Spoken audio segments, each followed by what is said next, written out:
যারা নামাজ পড়ো না, তুমি টের পাও না মসজিদের দরজা তোমার জন্য বন্ধ হয়ে যাবে।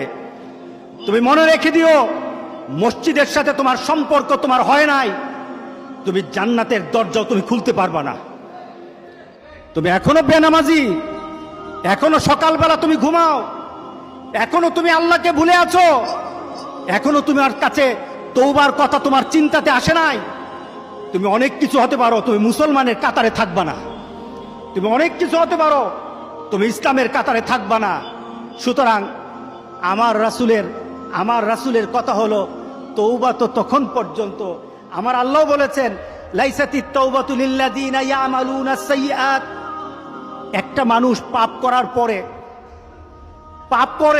করার পর সে তওবাটাকে লেন্দি করে, তওবাটাকে সে দূরে সরিয়ে দেয়, মনে করে এখন না আরো পরে তওবা করব, খালি পরে করতে থাকে, তার জন্য তওবা নাই।